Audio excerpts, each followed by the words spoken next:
Hello, everyone, and welcome back to the podcast. I'm your host, Joe21Love. We got new tag team champions in Keith Lee and Swerve Strickland.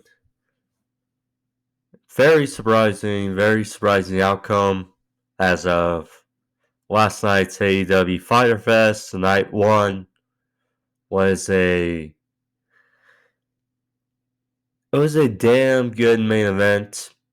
Now, there was some interesting news going into it, a little worrisome going into the event, but was still a good main event all around between Hobbs, Starks, the Young Bucks, and Keith Lee and Swerve.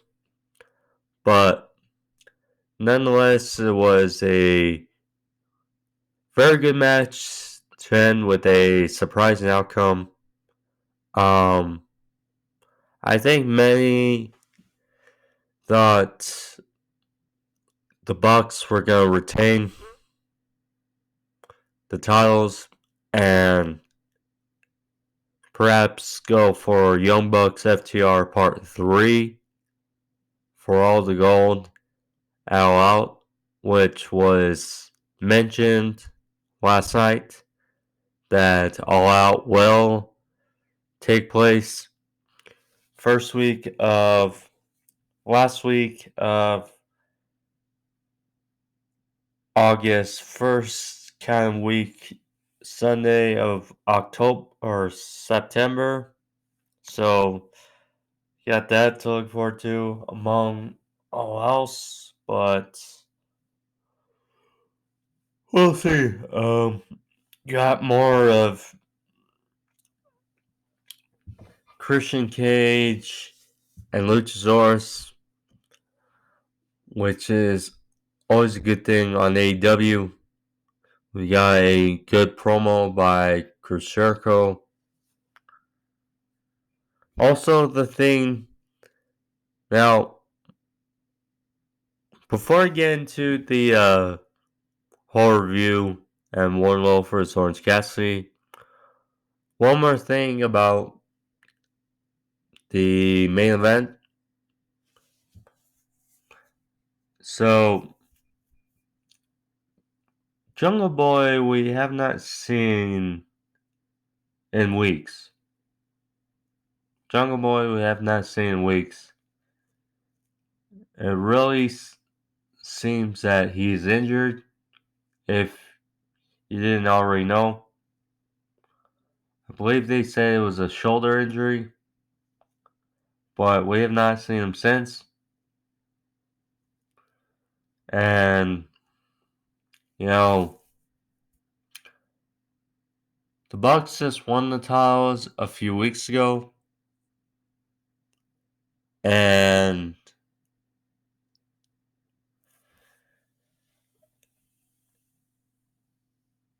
it just, I think people are a bit confused because, that triple threat ladder match was made Hardy's, Bucks, Jurassic Express. And Hardy's were removed because Jeff's situation, and there's that. The Bucks won the titles. It was a damn good match. Now they lose the titles a couple weeks later to Keith Lee and Swerve. I mean, it's fair to say they were my least wanted team to win last night, but I am happy for Keith Lee and Swerve because Keith Lee and Swerve, two more guys who are underutilized in WWE. And they've been kind of part of this tag team the last couple months. And now they're given the titles 1 week after Wardlow wins the TNT Championship. It's a little different, I would say. But go over the review in a sec. But first and foremost, thank you all for joining me. If you're new to the podcast and you want to see more videos, click the description. There in the corner, you can find them all on the homepage, as well as my sports overview topics videos for my sports fans on the channel. Find those all. Rampage, Dynamite, etc. But thank you all, and let's get started with the review.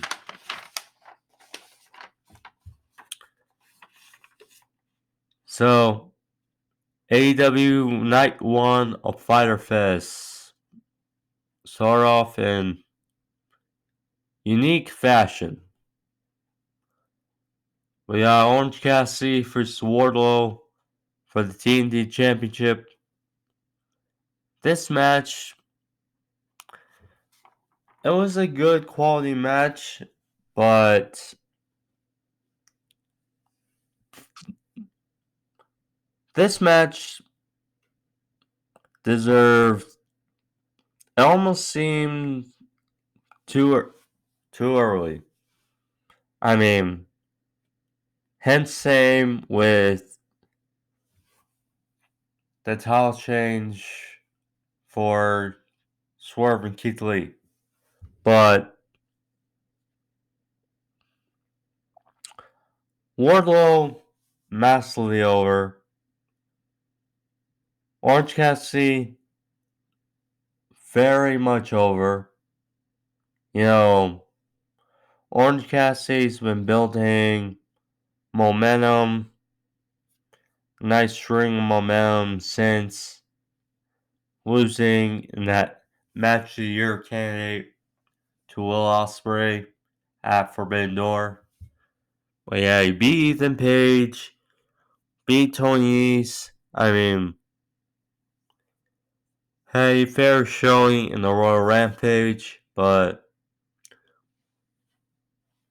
now I get it that the TNT title has not been the same in months. And you want to get on the right foot with Wardlow's reign, I get it. But at the same time, you kind of are in a wall because, you know, big baby face versus big baby face. But hence it was a good match besides the antics of Orange Cassidy and the Best Friends.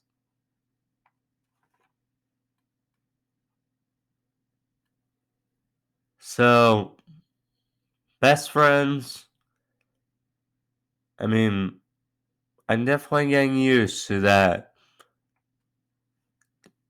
Jane by Jefferson Starship being for OC, but so getting in the match, so Orange Cassidy tried to put his hands in his pockets. Wardlow took his hands out of the pockets, ripped out the pockets actually, and then Wardlow took the straps down and flexed. OC put the straps back up and did his Orange Cassidy like flicks, antics to start off. Trempere tried to, it appears, distract the ref with the turnbuckle, but,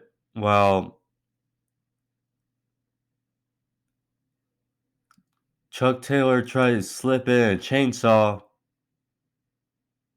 I mean, obviously, they were seen and both ejected. So, there was that. Finally, after some solo offense, Orange Cassidy went for Sucia, was caught by Wardlow, who tried to use power, almost was sent to the ring post, but to no avail. This made Wardlow upset. Chased around Orange Cassidy. Then all of a sudden, Wardlow looks under the ring. Pulls out Mr. Danhausen. Danhausen, the lawyer of Orange Cassidy. At first, it looked like Danhausen was going to curse Wardlow, but Danhausen not otherwise. Well, it's kind of a strange spot of the match was Orange Cassidy was in front of Wardlow. And due to Danhausen's distraction, OC went all around the ring behind Wardlow and hit an orange punch, which knocked Wardlow loopy, and then went for a second, but OC was caught and turned to belly by Wardlow. So, after those shenanigans, Wardlow went for a powerbomb, start the powerbomb symphony.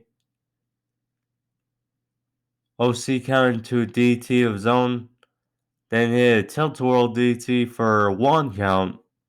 Wardlow fought out. Wardlow hit the F10, which he has not hit in really forever, months, but kicked out by Orange Cassidy. Orange Cassidy then hit Suicida on the outside after Wardlow was rolled to the outside. He sent Wardlow a few times in the ring post.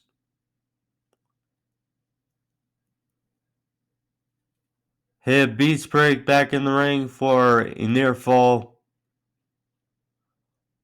OC then went for another orange punch, but Wardlow caught him, delivered a devastating powerbomb.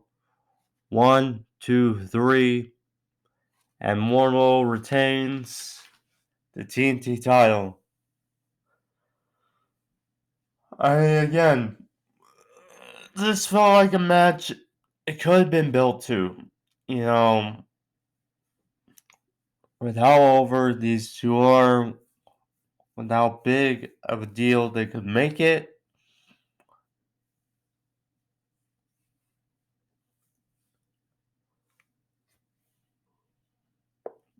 A big match for Fyter Fest, and that's what they look forward to.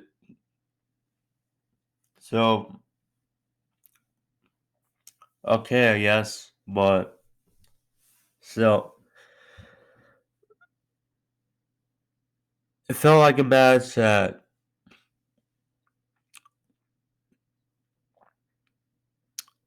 again, like I said earlier, you want to kick Wardlow's reign off to right foot?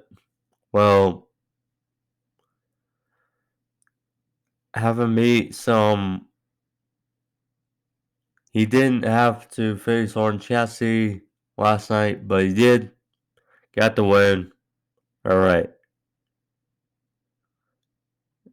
It's a little bummer because OC was on this nice string of momentum, but now he's defeated. So there's that. Chris Jericho, the Wizard. The Wizard Chris Jericho. He was out there. He addressed Eddie Kingston. Talked about their barbed wire everything match.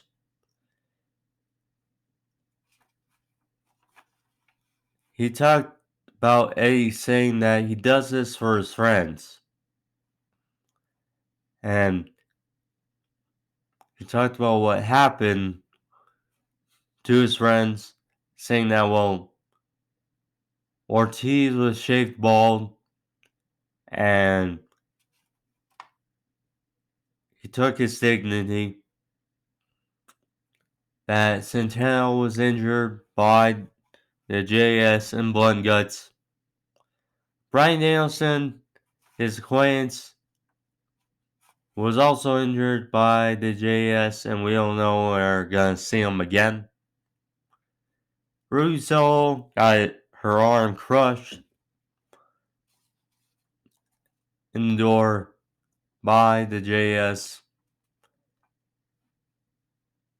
And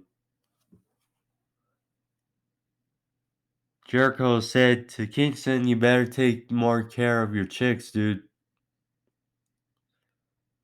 So Jericho said that the Painmaker will be there next week. He is undefeated.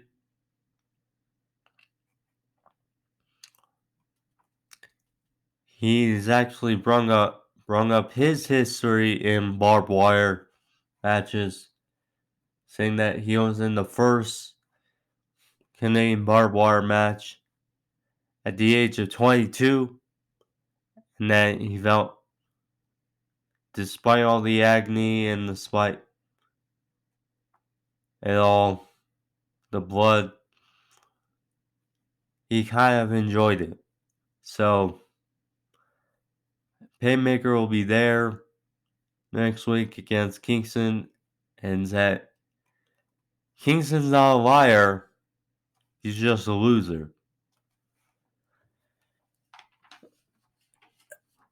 Chris Jericho, the Wizard, still manages to conjure up great promos at his age. It's a great thing to see. And he also said that next week will be the last match in the Jericho Kingston saga, which has been going on since before Revolution. So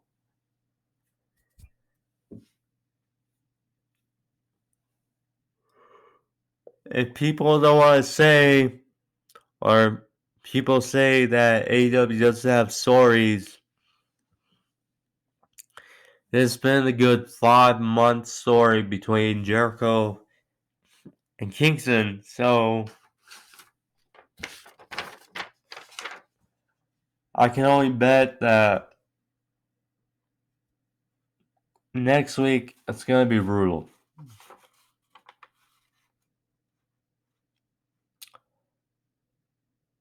Jon Moxley, Konosuke Takeshita.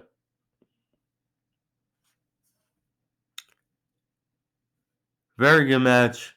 You know, the more we see Takeshita, the more he's growing. It appears on the fans. He is very good. Very good. Moxley, the interim AEW World Champion. I found it hilarious how Jim Cornette said Moxley is the worst wrestler in the world, and he and Takeshita put together this match.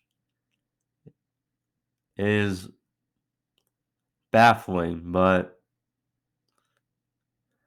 nonetheless, this match was very good. Takeshita actually got busted open in this match. I'm not sure if Moxley just got a nosebleed or maybe Takeshita's blood, but he got a little brutal in this match with the stiff shots by Takeshita. So Moxley apologized for a near fall. Takeshita has the great German suplex. He hit one on the apron, followed with a boot on Moxley, which sent him to the outside.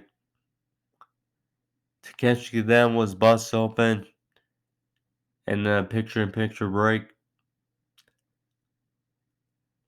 Takeshita, beautiful brainbuster for a near fall. Then a tope on the outside. Then a good frog splash for 2. Takeshita then hit another German suplex. Moxley fired back, hit a Death Rider, followed with a Bulldog choke, and Takeshita tapped out. You know, that's the first time I've seen someone really tap out of the Bulldog choke without going out. So, what do you know? I will say, though, that Takeshita looked very near the ropes, and probably the only part I didn't like was earlier in the match, Mox locked on a brutal armbar or a beautiful Jugitami or cross armbreaker, and Takeshita was able to get the ropes, but wasn't able to at the end of the match. So there was that, but Moxley gets the win over game. Takeshita, I mean, he gets better and better every time we see him. So we'll have to see it.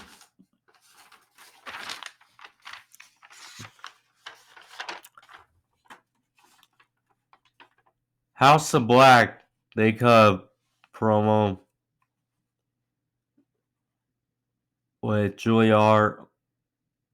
You know, Julia Hart, I caught a glimpse of AEW Dark where she had a match, walked on this brutal submission hold, and tell that the house always wins. I mean,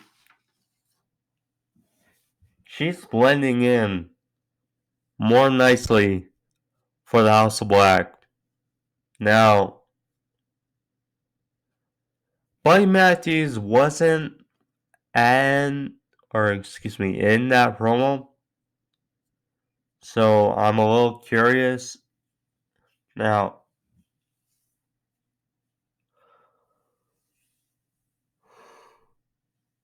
he was injured and is probably still, but well, a little underwhelming to see him out of that promo. But Roy King talked about it, how his feud with Darby and him attacking Darby actually at a promotional event, literally choking him out in front of fans. So there was that. I mean, Brody for Starby next week. That's going to be fun. And perhaps Malachi Black for Starby. Take my money. That would be great.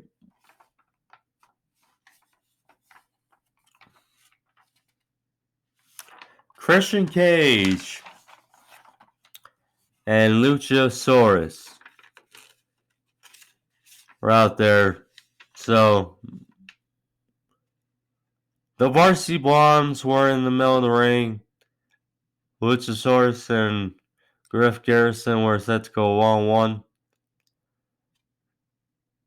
Christian Cage, almost tread the line again. He talked about Brian Pillman's dad, the late, great Brian Pillman. Said that like Jungle Boy's father, you also have father. And he thought he was going to go to it again, but nope. He said he respects his father.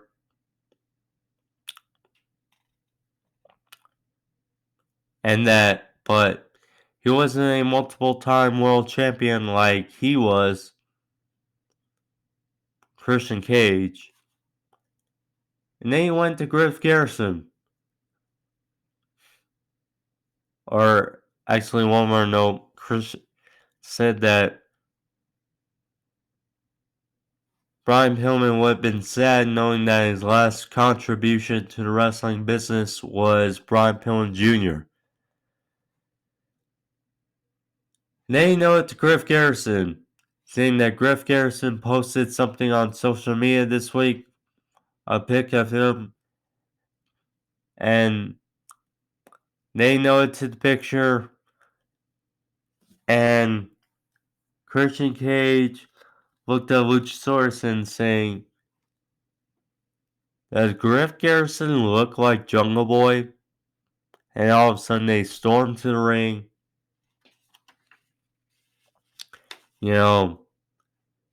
Short matchup. I feel bad for Griff Garrison, but Luchasaurus has been on a tear. So, hit a boot to Griff when his head was near the post. Hit not one, but two choke slams. Walked in his modified snare trap. And Griff tapped out after match. Laid out both. Luchasaurus chokeslam Griff Garrison not once but twice onto Brian Pillman Jr. and through the table at ringside, and they charted off. Christian Cage has been the best heel in MJF's absence on AEW TV, and you love to see it. You love to see it.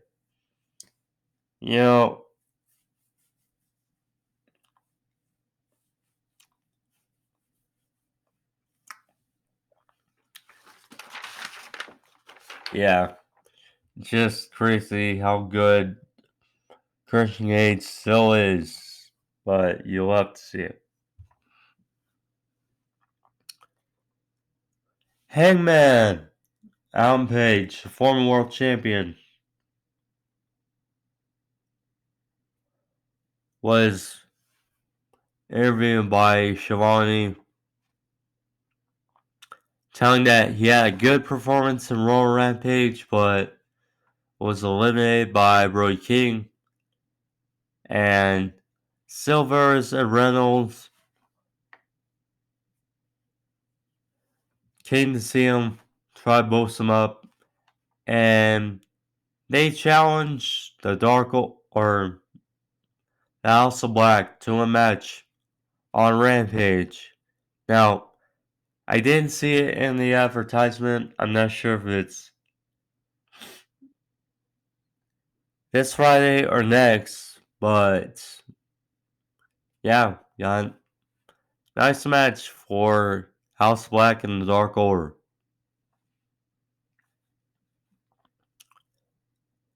Jim Ross, he was out there, you know, JR's role now, basically the second half of Dynamite, all to Rampage, it's different, you know. It's a little bit of a refresher because we know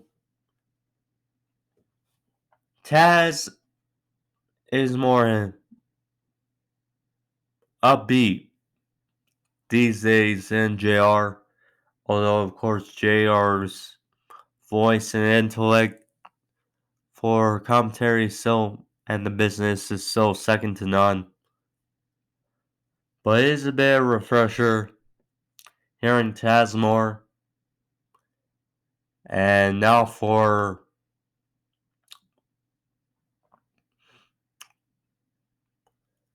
Rampage, I mean, if you want to make Rampage feel more important, I understand that. Because, you know, considering its time slot and the length of it,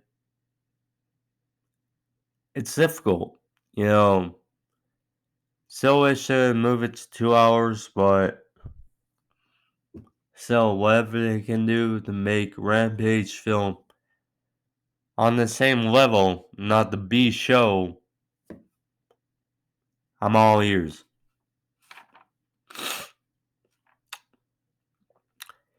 Jake Hager versus Claudio Castagnoli. Former tag team partners in WWE, the former Real Americans.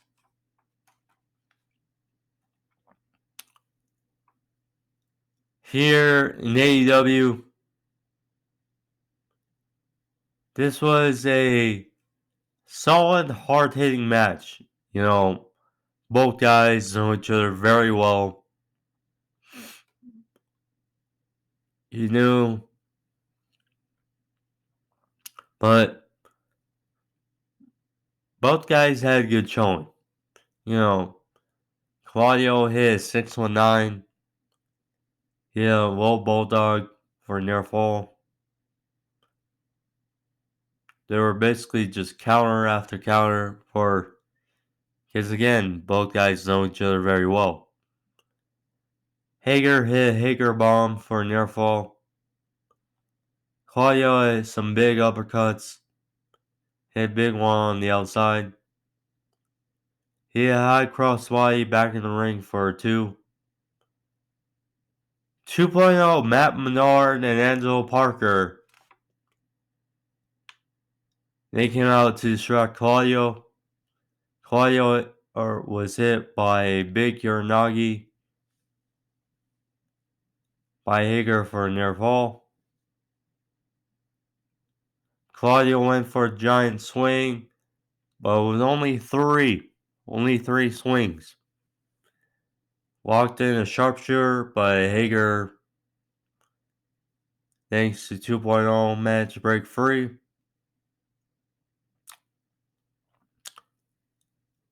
Finally, Claudio hit another big uppercut, followed with the cross-arm powerbomb. Great feat of strength by Claudio, because Hager's no small guy. On Hager for the win. Claudio gets the victory over his former tag team partner. And Claudio remains undefeated in AEW. Good stuff. Good stuff. You know,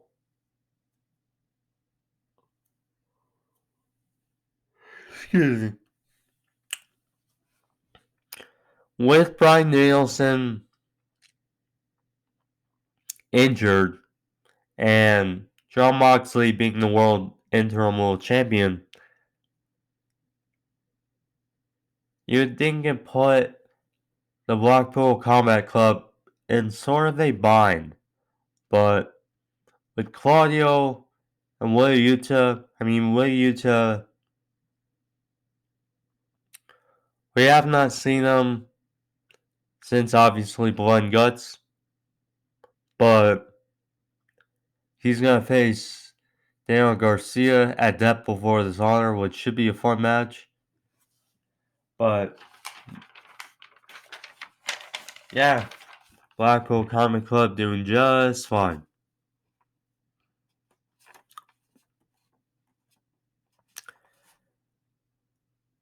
What was not really fine to me was they showed Thunder Rosa losing a eliminator match, which, I mean, I didn't say it, but I might as well now. I was not a fan of Moxley versus Takeshita being a championship eliminator match. I mean, this and Thunder Rosa, it's not alright with me. It's just not. Anywho, so they showed Thunder Rosa losing a match in Japan over the weekend. Thunderstorm was backstage, interrupted by Britt Baker and her Sable. And, there were a bunch of questions all around that and rumors that Thunder Rosa sandbagged Marie Shafir. And there was all this clarity that be cleared up on social media. Now it's silly. So, Britt Baker and them gave them a sandbag. So, there's that,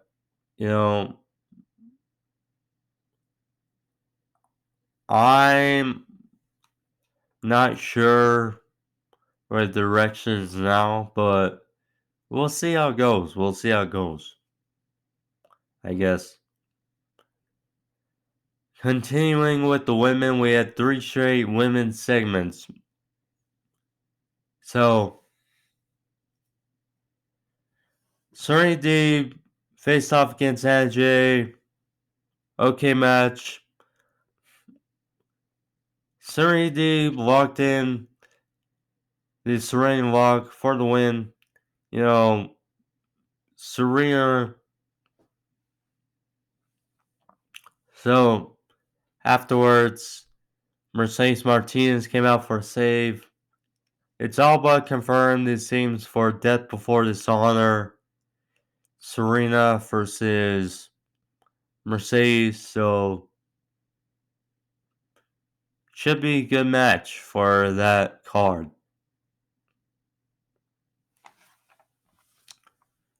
Jade Cargill and the Baddies, they were backstage.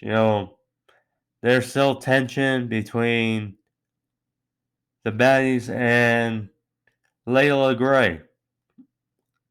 And Suckley Hathaway trying to be the peacekeeper, saying that apparently Athena and Chris Statlander will have a match on Rampage. So, interesting to see there.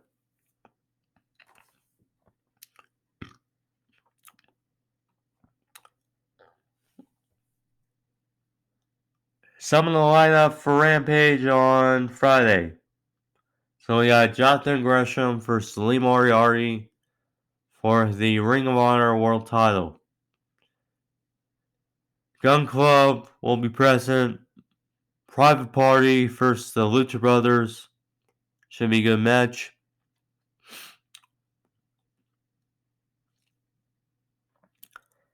Next week, Fyter Fest Night 2. Brody King versus Darby Allin. Barbed wire everything match. Chris Jericho, Eddie Kingston. Christian Cage and Luchasaurus versus the Varsity Blondes. Interesting stuff. Main event. Actually, one sec. Yeah, I take a little break here. Alright, yeah, stretch, sir.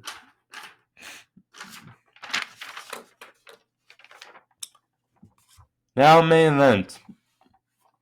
Team Taz versus the Young Bucks versus Swerve in Our Glory. Triple or nothing for the AEW World Tag Team titles. This was fun. So, now, a couple days ago, before the event, Keith Lee noted he had there was a personal issue. And some were worried about his status for Dynamite. So, Tony Khan clarified on social media saying that he had an issue, but he will be wrestling on Dynamite. That's all I'll say. So, there was actually a post-match real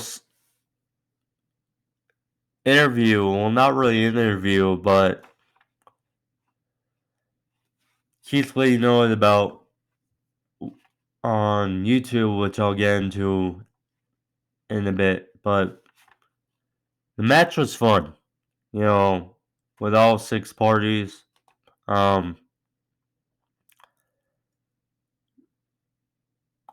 Swerve and Nick Jackson had great back and forth. There's a spot in this match where Ricky Starks gets a little cocky and he does his version of old school where he prances around the top rope or struts on the top rope.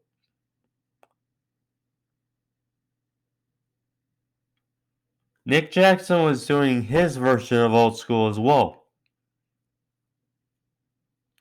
But all of a sudden they met on the top rope having made words, and all of a sudden both end up Jules first on the top rope. So, backfired on both. So, after a while, when the match really picked up, Keith Lee got a big tag, wiped out everybody, cleaned the house. The Young Bucks were getting some advantage, but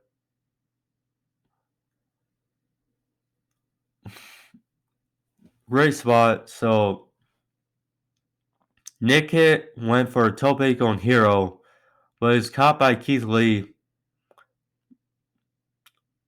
and thrown around which threw around Nick Jackson back in the ring. So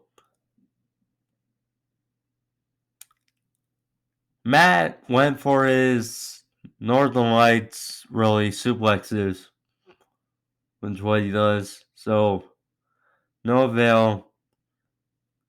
Hobbs and Lee confronted because the big guys, they were exchanging.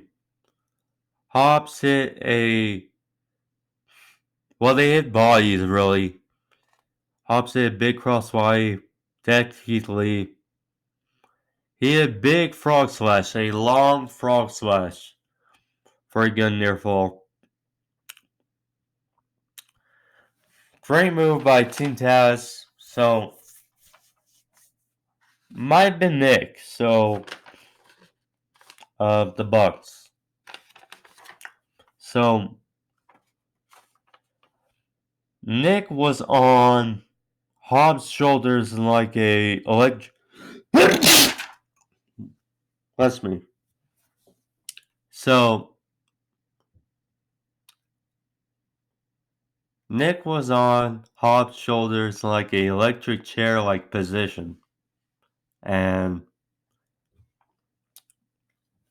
so, Starks was strung on the top rope, then hit a beautiful cutter off top rope, off Hobbs' shoulders, on to Nick for a good near fall. Hobbs accidentally took out the ref. The ref was knocked down. The top belt was being used.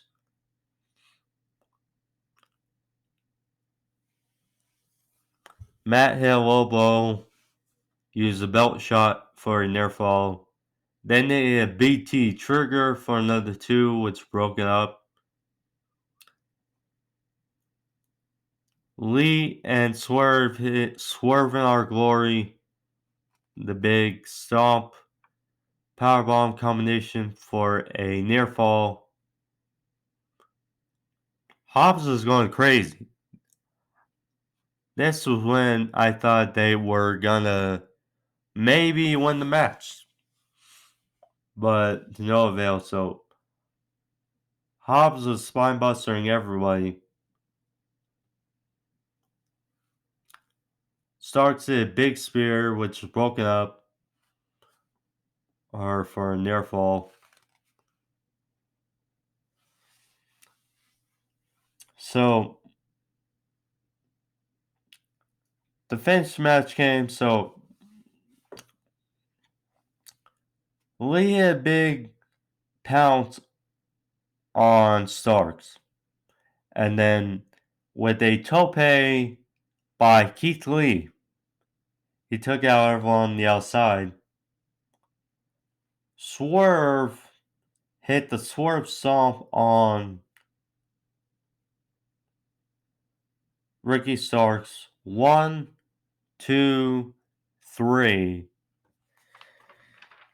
We got new tag team champion, Swerve in Our Glory, Keith Lee, Swerve Strickland, and good moment for the two. They, glad for them that they got a moment. It's just, again, with the Bucks just winning the titles a few weeks ago and then dropping them. I mean, it's a little curiousness because Jungle Boy is injured. The Hardys obviously were removed from that match. It's just a little odd, but with the timing, but see where it goes from here. But great moment all in all, and good way to end Dynamite with a great match. But anyway, guys, that's Dynamite for you. Hope you guys enjoyed the review. I know I did too. Of course, if you did, click the like, leave a thumbs up. It's in the corner on the screen. But thank you all. Again, you can find all my videos on the channel, the homepage. Click the description. It's there in the corner. But thank you all. And see you all Saturday for Rampage. Adios. Night 1 of Rampage Fyter Fest. So be safe all. See you Saturday. Peace.